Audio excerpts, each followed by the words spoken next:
Olá pessoal do Quadrada Fora, hoje estamos aqui no Mercado Sul com a rapper brasiliense não, maranhense, que mora em Brasília, Tabata Lorena. Tabata, prazer demais te conhecer, prazer estar aqui, muito obrigada por aceitar o convite. E como eu tinha te falado, quando eu comecei a pesquisar sobre você, eu fiz um roteirinho de perguntas, normal.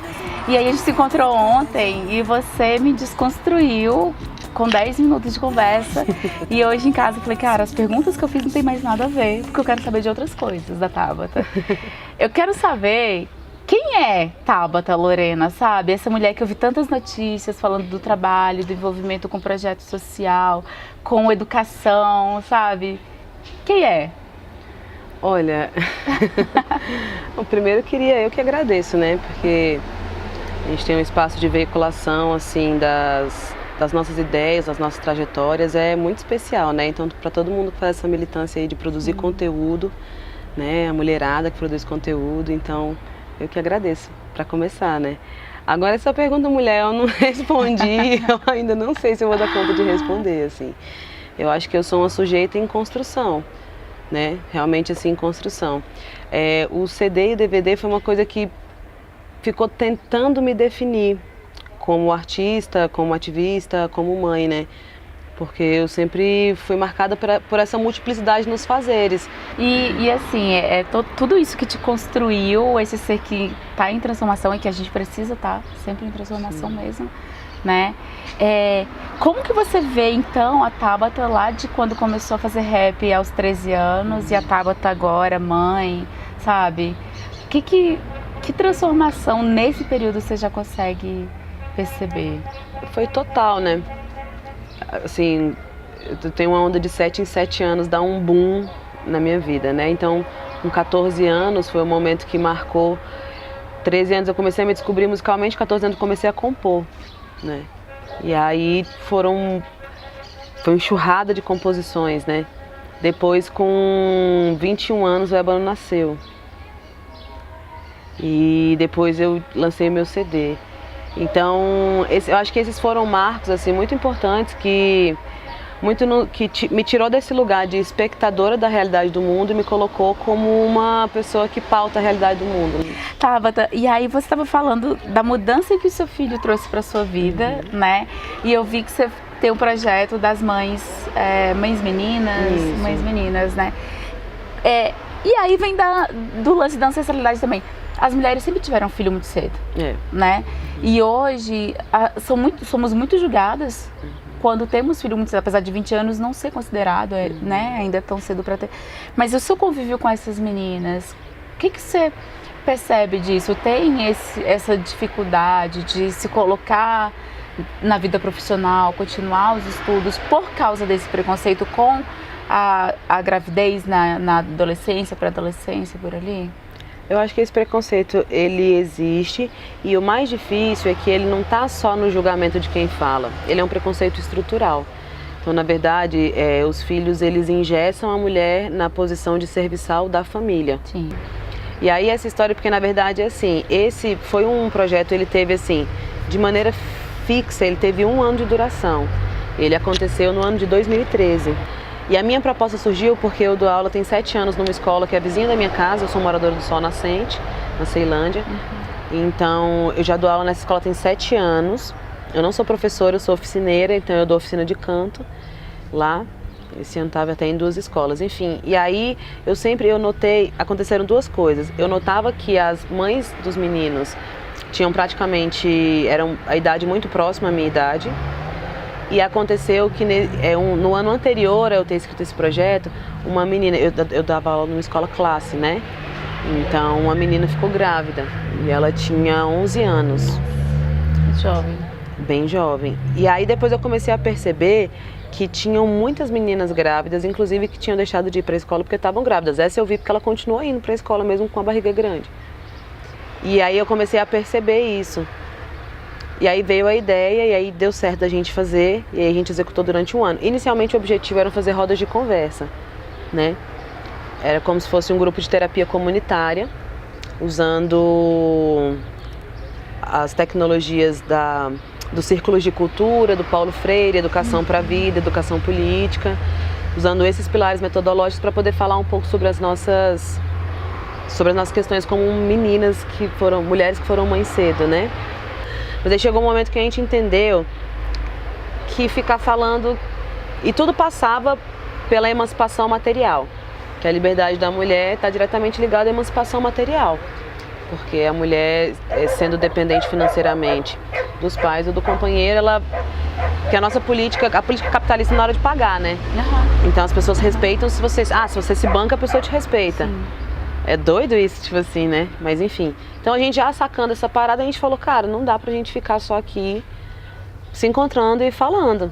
Então vamos fazer alguma coisa. E aí surgiu a ideia da gente aprender a costurar. E aí eu tenho uma grande parceira que é a TT Alcândida, e ela abriu o ateliê dela pra gente, e com 16 máquinas. Nossa. E a gente fez formação com várias mulheres. Ser mulher na sociedade não é fácil não, mas é lindo pois a gente dá conta da missão. Mulher unida é mulher feliz, a força feminina na potência que se diz. Nós nos juntamos pra fazer um movimento, mulher se junta e faz de roça aquele momento. Mulher unida, ponta firme, mulher brasileira, mulher despida de vaidades e qualquer besteira. Você se sente acolhida nesse espaço de rap, sabe? Que a gente sabe que pra mulher é foda entrar em qualquer espaço. Pessoalmente, eu nunca me senti oprimida nesse sentido. Na verdade, eu já me senti subjugada. Uhum. Sua capacidade de fazer. Quando eu falo subjugada, é como se a galera já tivesse uma tendência de quais seriam meus conteúdos, de quais seriam minha atitude, trazendo vários estereótipos sobre o que é ser mulher, sobre o comportamento feminino e por aí vai, isso sim. Mas eu sempre me senti extremamente respeitada no ambiente rap. Mas uma coisa que sempre me chateou e que sempre fez com que eu me sentisse oprimida e ofendida era de ver as manas não conseguindo se colocar.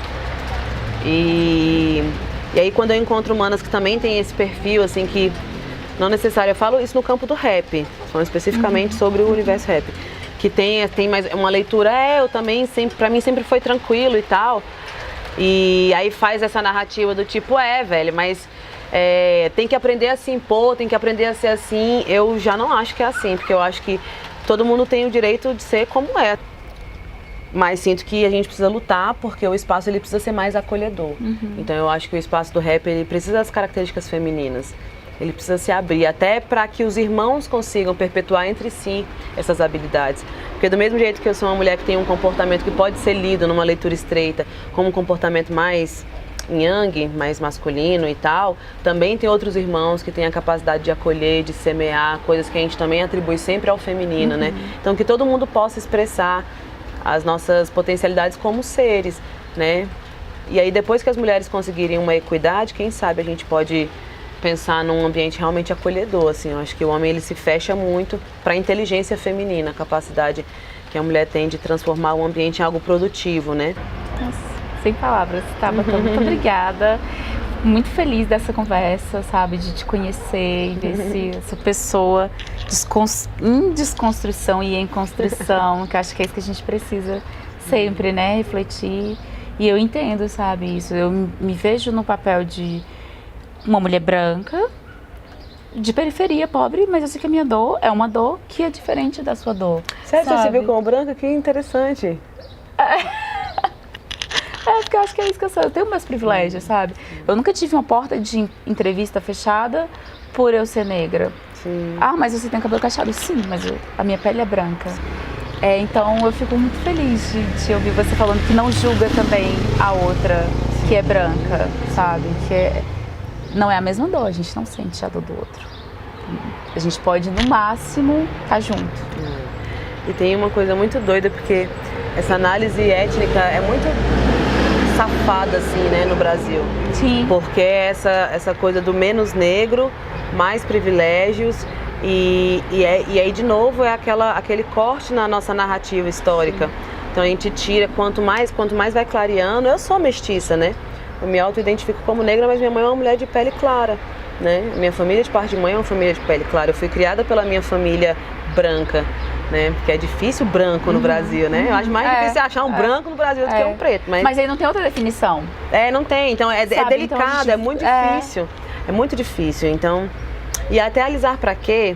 Olha que coisa. Essa música é linda. E que clipe, meu Deus. Preta, você vai alisar pra quê? Deixe seu cabelo aparecer. Até porque pelo trás, pela cor já dá pra ver o sarará, sarará, sarará. Formosura, seu cabelo é a moldura. É doce, mas não é mole que nem rapadura. Alisar pra quê? É uma música, é um questionamento, mas é um questionamento, por exemplo, que na minha vida, eu compus essa música, eu tinha 15 anos, eu vou fazer 30. Nossa! Então, tipo assim, alisar pra quê?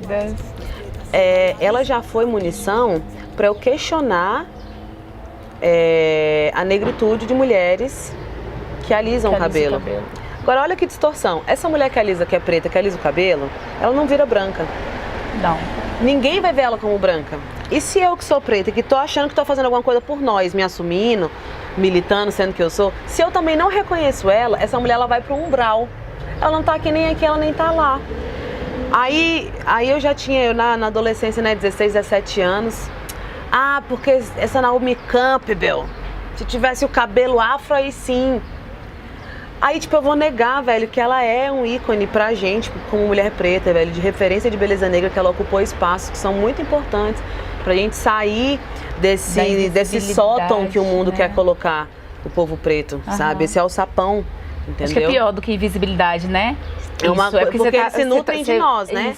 Eles não podem nos destruir porque eles se nutrem de nós, em todos os níveis. Culturalmente, alimentarmente falando, financeiramente, econômico, tudo, culturalmente. Tabata, obrigada de novo. Posso te pedir uma coisa? Claro. 2 coisas. Eu tô muito largada aqui. Você se sente à vontade pra fazer uma rima pra gente? Uai, me sinto, essa coisa sem tema, sem base, assim. E no quadrado afora eu cheguei dentro. Tava fazendo sol, choveu e fiquei no relento. Ficamos debaixo da telha que é para saudar as manas na centelha que nós vamos despertar. Transformação feminina sem exclusão.